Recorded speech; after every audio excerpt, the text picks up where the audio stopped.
The Nationals have secured a big win in exchange for their support for a net zero emissions target by 2050.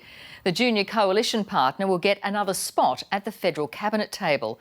The rest of the plan is due to be unveiled tomorrow. Here's political editor Andrew Probyn. Which way? Climate conversions don't get richer than this. 100% I'm on board with the goal of 2050 zero emissions. What more do you want?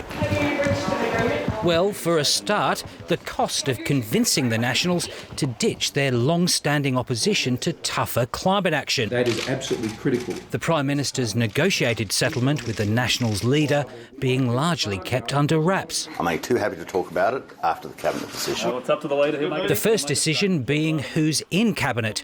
Nationals MP Keith Pitt, a champion of the fossil fuel sector, elevated in the ministry. Apart from a pay rise for the Minister for Resources, what is Australia's climate policy and why don't the Australian people have a right to know? Australians will see very clearly our plan for how we will meet our targets, and we will be very faithful to the commitments we made at the last election. In other words, there'll be no increase to the 2030 emission reduction target, which will soothe some of the Nationals' anxiety.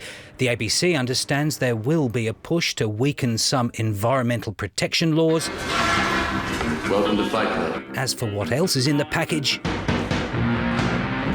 the first rule of Fight Club is not to talk about Fight Club. but Bridget McKenzie's forgetting the seventh rule of Fight Club. Fights will go on as long as they have to. I'm just going to keep up the fight for the blue-collar workers. Pursuing this green fantasy is only going to end in tears. The next climate battle to play out at the coming election. Now that the Prime Minister supports Labor's policy of net zero emissions by 2050, will he also support Labor's policy to legislate net zero? Labor have no plan for their target, and they can't even tell Australians how they'll do it or how much it'll cost. It's just a rerun of Bill 2.0. The deal between Scott Morrison and Barnaby Joyce is first and foremost a political settlement.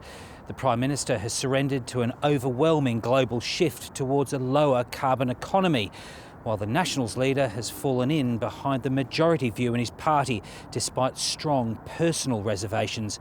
If the deal sticks, the climate change debate in Australia will have changed forever. Andrew Probyn, ABC News, Canberra.